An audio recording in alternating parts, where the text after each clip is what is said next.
जैसे कोई शख्स है, कोई साहब है, वो कहता है कि लड़काना में वो जीता है, मैं नहीं जीता हूं, और मैंने धांधली करके अपना शिकस्त को जीत में तब्दील किया है।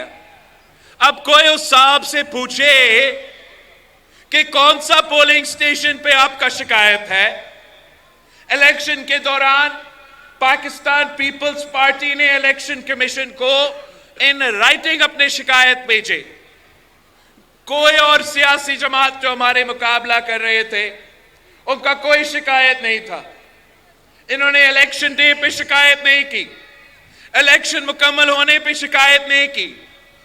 3-4 दिन बाद इनको याद आता है कि धांधली हुआ है। ये किस किस्म का मजाक है? जिस साहब का मैं जिक्र कर रहा हूं, उसका वालिद साहब को शहीद मोहतरमा बेनजीर भुट्टो शिकस्त दिलवाती थी। मैंने अब दो दफा शिकस्त दिलवाए हैं, लाख से ज्यादा लीड है। ये किस किस्म का मजाक है? एक तरफ अपने आप को मौलाना कहते हैं, अपने आप को मौलाना कह के फिर इतना ढिठाई से झूठ बोलना मजाक है। दूसरा, पीर साहब है। अब ये पीर साहब कह रहा है कि धांधली हुआ। आप मुझे बताएं कहां धांधली हुआ पीर साहब? मैं तो आपका इज्जत करता हूं, एहतराम करता हूं, मगर हकायक ये है कि आपको हमने अब 2-3 बार शिकस्त दिलवाया है। इससे पहले आपका वालिद को मेरा वालिद और वालिदा शिकस्त दिलवाते थे। आप बताएं एक इलेक्शन का नाम लो जो सूबा सिंध में ये पीर जो है, एक इलेक्शन का नाम लो जो ये जीते हैं। 2002 से शुरू करते हैं। 2002 में पाकिस्तान पीपल्स पार्टी जीती। मुशर्रफ का दौर था, आमिर बैठा हुआ था, उसके बावजूद आप जीते। फिर इन्होंने जोर जबरदस्ती आपको हुकूमत नहीं बनाने दी। 2008 में इनके लिए धांधली किया गया, उनको धांधली के जरिए सीट दिलवाए गए, मगर फिर भी आप जीते। 2013 में इनको लॉन्च किया गया, तब भी उन्होंने पूरा कोशिश की धांधली करने का, वो ना कर सके, वो हारे। 2018 किसी को याद है कि 2018 में किस तरीके से उनको मदद करने की कोशिश किया गया?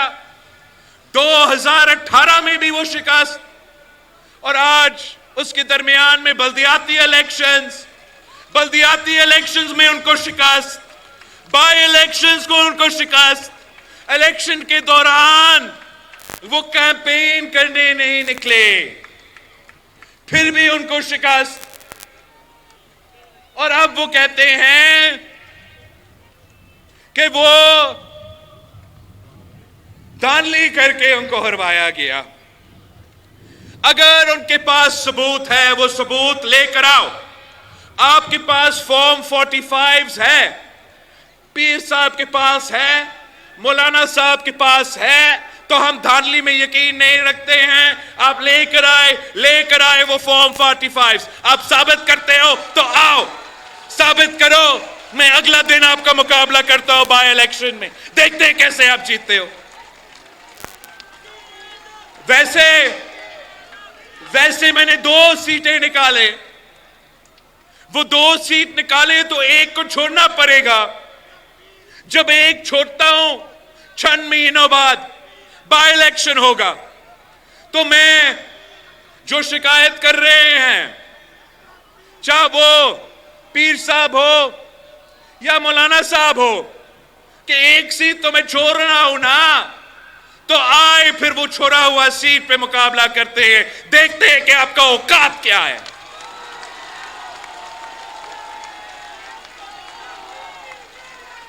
ये क्या असल में इनके दिमाग ये बड़ा बड़ा जलसे देख के समझते हैं कि इलेक्शन जीत सकते हैं।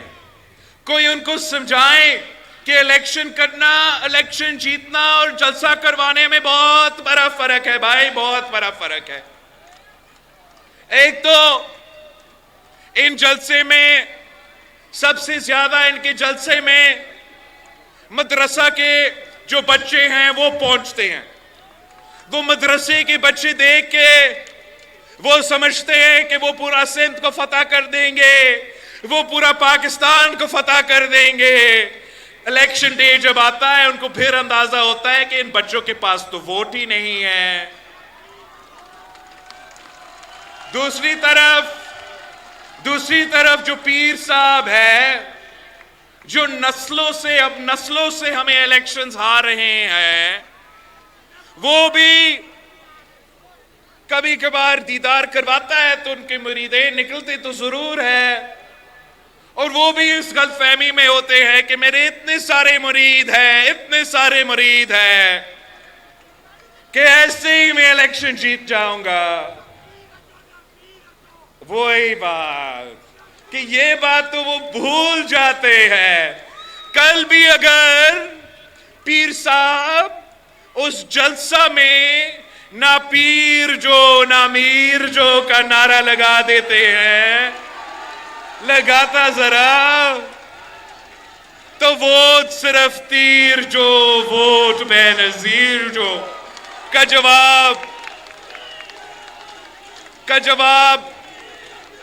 जवाब उनको मिलता। अब ये कहते हैं कि उनको कहा गया कि पीपी से इत्तेहाद करो।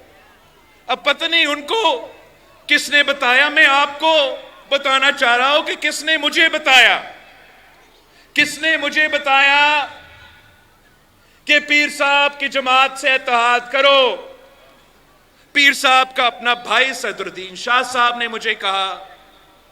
खान साहब वजीर आजम था, मैं किसी के घर गया था उनका इयादत करना, वहां ये पीर साहब का भाई मौजूद था, और वो कहता है मुझे कि हम तो अभी आपके खिलाफ हो, एंड में आपके साथ हो जाएंगे।